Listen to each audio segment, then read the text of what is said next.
अस्सलाम वालेकुम। Welcome to my channel. Class 9th mathematics unit number 7 हमने स्टार्ट किया हुआ है। आज इसका हम एक्सरसाइज 7.2 स्टार्ट करेंगे। 7.2 को स्टार्ट करने से पहले हम इसकी कुछ बेसिक चीज़ें देख लेते हैं कि इसमें हमने कैसे क्वेश्चंस को सॉल्व करना है। तो सबसे पहले हमारे पास है equation of straight line, inclination of a line. The angle alpha, इसको हम अल्फ़ा पढ़ते हैं। द एंगल अल्फ़ा 0 से 1 मतलब 0 से 180 के दरमियान में ये एंगल होगा। Measured counter clockwise from positive x axis to a non horizontal straight line l is called the inclination of l. ये देखिए हमारे पास ये एक्स वाई एक्सिस है, ये हमारे पास 2 डायमेंशनल प्लेन है। ये यहाँ पर 0 डिग्री होता है, यहाँ पर 90 और यहाँ पे 180। अब देखिए ये हमारे पास नॉन स्ट्रेट लाइन है। ये 0 से ये हमारे पास 180 के दरमियान हमारे पास लाइन है। 180 से ये यहाँ पे आ रही है। तो अब वो देखिए हमारे पास वो क्या कह रहे हैं कि इसका जो एंगल है वो काउंटर क्लॉकवाइज है। ये हमारे पास इस तरह जा रहा है और ये हमारे पास इस लाइन तक ऐसे जाएगा। तो हमारे पास ये क्या है, एंगल यहाँ पर अल्फ़ा है। फिर नेक्स्ट हमें पास एक और एक्स वाई प्लेन हमें दिया हुआ है। उसमें वो क्या कह रहे हैं कि जो हमारे पास स्ट्रेट लाइन है वो क्या है, पैरेलल है एक्स एक्सिस के। एक लाइन है वो पैरेलल है एक्स एक्सिस के, तो तब एंगल हमारे पास क्या होगा, अल्फ़ा 0 डिग्री होगा। ये आपने याद रखना है कि अगर आपके पास जो लाइन है वो एक्स एक्सिस के पैरेलल होगी, मतलब पैरेलल के वो टच नहीं कर रही कहीं पे, तो वहाँ पर एंगल हमारे पास 0 डिग्री होगा। और जब हमारे पास ये वाई एक्सिस के पैरेलल होगी, ये एक्स एक्सिस के पैरेलल था तो अल्फ़ा 0, जब वो हमारे पास ये वाई एक्सिस है, वाई एक्सिस की ये पैरेलल आ गई है तो अल्फ़ा क्या होगा, 90 डिग्री।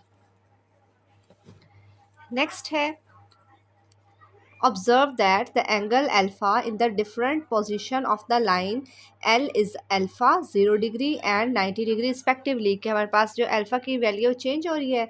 साथ देखिए हमारे पास एक नोट लिखा हुआ है, if L is parallel to x axis then alpha is 0 degree and parallel to y axis तो अल्फ़ा 90 डिग्री होगा। ये हमने देखा था, इधर हम डिस्कस कर चुके हैं कि जब वो एक्स एक्सिस के पैरेलल होगा तो अल्फ़ा 0 होगा और जब वाई एक्सिस के पैरेलल होगा तो वो क्या होगा, 90 डिग्री होगा। फिर हमारे पास है स्लोप और ग्रेडियंट ऑफ अ लाइन। हम स्लोप भी कहते हैं या इसे हम कहते हैं gradient of a line. When we walk on an inclined plane, we cover horizontal distance, run as well as vertical distance, rise at the same time। हमारे पास एक फिगर साथ दी हुई है। अब इसमें एक बच्चा यहाँ से उतर रहा है और यहाँ से बच्चा एक चढ़ रहा है। अब देखिए वो क्या कह रहे हैं कि हम एक ही टाइम में डिस्टेंस जो है वो हॉरिजेंटल भी तय करते हैं और उसे वो क्या नाम दे रहे हैं, रन का नाम दे रहे हैं।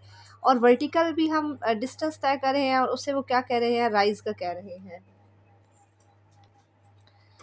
अब देखें कि यहाँ से बच्चा अब उतरेगा, फिर ये यहाँ से फिर दोबारा ऐसे आएगा, तो ये क्या कर रहे हैं, अब ये डिस्टेंस तय कर रहे हैं, हॉरिजॉन्टल डिस्टेंस तय कर रहे हैं, फिर ये ऐसे ऊपर जाएगा, फिर ये राइज है, राइज डिस्टेंस ये कर रहा है, फिर ये दोबारा यहाँ से नीचे उतरेगा। अब ये जो हमारे पास ऐसे तिरछी होता है ना, ये हमारे पास स्लाइड होती है, इसको हम क्या कह रहे हैं, इंक्लाइंड प्लेन का वो नाम दे रहे हैं।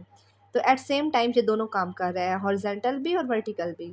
It is harder to climb a steeper inclined plane. वो कह रहे हैं कि ये जो ढलवान है इसको ऐसे यहाँ से चढ़ के ऊपर जाना मुश्किल होता है। तो इसको मेजर करने के लिए इंक्लाइंड प्लेन को, तो इसको हम डिनोट कर रहे हैं एम से। अब देखिए ये हमारे पास एक हमने बना दिया, राइट ट्रायंगल बना दिया है।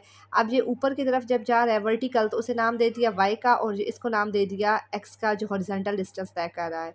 अगर यहाँ पर हमारे पास है एंगल, तो एंगल के सामने ये परपेंडिकुलर है और ये बेस है, तो हमारे पास टेन क्या होता है, टेन अल्फ़ा। यहाँ पे एंगल अल्फ़ा यूज़ करें, थीटा यूज़ करें। परपेंडिकुलर ओवर बेस होता है, तो परपेंडिकुलर वाई है, बेस क्या है हमारे पास एक्स। तो हमारे पास क्या आ गया, m is equal to Y over X equal 10 alpha आ गया। इन एनालिटिकल ज्योमेट्री स्लोप और gradient m of non vertical straight line with its inclination is denoted by m is equal to 10 alpha. ये हमारे पास use होगा आगे। फिर next वो कह रहे हैं, if line L is horizontal it's slope is 0 and if line is vertical it's slope is undefined. If 0 degree less than, क्या वो कह रहे हैं कि अगर अल्फ़ा हमारे पास एंगल 0 और 90 के दरमियान में होगा तो m पॉजिटिव होगा, अगर वो 90 और 180 के दरमियान में होगा तो वो नेगेटिव होगा। अब ये चीज़ें आपने मार्क करनी है फॉर MCQs। नेक्स्ट है हमारे पास स्लोप और gradient of a straight line joining 2 points. ये फॉर 1 पॉइंट के लिए था, अब ये 2 पॉइंट्स के लिए है, ये हम पीछे पढ़ चुके हैं। क्वेश्चन में ये फार्मूला यूज़ किया है, if a non vertical L line with inclination alpha passes through 2 points. ये हमारे पास एक लाइन है, ये पास कर रही है, इस पे यहाँ पर हमारे पास एक पॉइंट आ गया P और ये आ गया पॉइंट Q। ये हमारे पास एक्स वाई एक्सिस है, ये वाई एक्सिस है, ये एक्स एक्सिस है। हमने नॉन स्ट्रेट लाइन का क्या कहा था, वो 180 से पास होकर यहाँ पे आएगी। तो यहाँ पर हमारे पास काउंटर क्लॉकवाइज जो एंगल बना वो इस तरह बन रहा है, ये अल्फ़ा आ गया। तो 2 पॉइंट्स के लिए हमने स्लोप का जो फार्मूला यूज़ करना है वो है m is equal to y2 minus y1 divided by x2 minus x1 equal tan alpha. ये आपने अब याद रखना है फार्मूला। अब हम स्टार्ट करते हैं क्वेश्चन नंबर 1। क्वेश्चन नंबर 1 है, इसमें हमने स्लोप मालूम करनी है और inclination of line joining the points. Inclination means angle मालूम करना है। तो अब हमारे पास 2 पॉइंट्स हैं, 2 पॉइंट के लिए जो स्लोप का फार्मूला होता है हमने ऑलरेडी रीड किया हुआ है और अभी भी देखा है। तो m is equal to y2 minus y1 divided by x2 minus x1 होता है। यहाँ पर ये हमारे पास है x1, ये है y1, ये है x2 और ये है y2। तो y2 हमारे पास 11 माइनस 4 आ गया और 5 माइनस फार्मूला का और ये -2 आ गया। 11 में से 4 जाए 7, माइनस माइनस प्लस 2, 5 प्लस 2 7, तो m आ गया 1। अब इंक्लिनेशन का मतलब क्या होता है, मींस एंगल। हमने एंगल भी मालूम करना है, तो हमारे पास क्या था, m is equal to tan alpha हम यूज़ करेंगे। m हमारे पास है यहाँ पर 1, tan अल्फ़ा। अल्फ़ा एंगल मालूम करना है, यहाँ पर tan है, उस साइड जाकर tan इनवर्स हो जाएगा। tan इनवर्स 1 हमारे पास होता है 45 डिग्री के बराबर। कैलकुलेटर पे शिफ्ट और tan प्रेस करें और 1 लिखें तो हमारे पास 45 आ जाएगा। इसी का पार्ट 2 है 3 माइनस 2, 2 और 7। ये है x1, ये y1, x2 और ये है y2। स्लोप का फार्मूला लगाया, y2 है 7 माइनस फार्मूला का y1 -2, x2 है 2 और माइनस फार्मूला का x1 3। Minus minus plus 7 plus 2 9 और 3 में से 2 गया 1 माइनस का 1, तो m हमारे पास आ गया माइनस का 9। फिर हमने यूज़ किया इंक्लिनेशन, यहाँ पर इंक्लिनेशन हमने मालूम करनी है। m is equal to tan alpha आ गया। m की इसको अब हमने जगह इसकी चेंज हम कर सकते हैं, m की जगह -9 आ गया।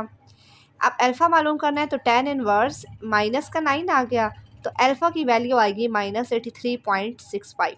अब हमारे पास जो एंगल होता है वो ये यहाँ नेगेटिव आया है, लेकिन हमें तो एंगल हमेशा पॉजिटिव में चाहिए। तो एंगल को पॉजिटिव में करने के लिए ये देखिए हमारे पास इंक्लाइंड प्लेन क्या थी कि यहाँ से हमारे पास ये लाइन पास करती है, नॉन हॉरिजॉन्टल पास करती है और यहाँ पे आती है 180 से। तो हम 180 में से माइनस कर देंगे 83.65 डिग्री को, तो अल्फ़ा अब हमारे पास पॉजिटिव आ गया है और वो क्या है 96.35 डिग्री। इसका थर्ड पार्ट है 4 6 4 8। ये है x1, ये है y1, x2 और y2। स्लोप का फार्मूला लगाया, m है हमारे पास ये है y2, फार्मूला है y2 minus y1, x2 minus x1। y2 है 8 और y1 है 6। फिर 4 माइनस 4 किया, 2 डिवाइडेड बाई 0 डिनोमिनेटर में जब 0 आ जाए कैलकुलेटर पे आप लिखेंगे 2 डिवाइड बाई 0, तो आपके पास एरर आ जाएगा। एरर का मतलब होता है कि वो अनडिफाइंड है, तो उसे हम क्या लिखेंगे, इन्फिनिटी लिखेंगे। इन्फिनिटी या अनडिफाइंड, जी इसको अनडिफाइंड कहते हैं। फिर inclination m equal to tan alpha. tan alpha is equal to m की वैल्यू क्या आई थी, हमने इन्फिनिटी लिख दी। अब हम देखते हैं, यहाँ पर हमें दिया हुआ है, ये तो हम स्लोप के फार्मूले पढ़ चुके हैं और ये हमने पढ़ा है कि अगर लाइन हॉरिजेंटल होगी तो उसे वो क्या होगा, अल्फ़ा 0 होगा, और लाइन अगर वर्टिकल होगी तो ये देखें, if line is vertical if m is not defined.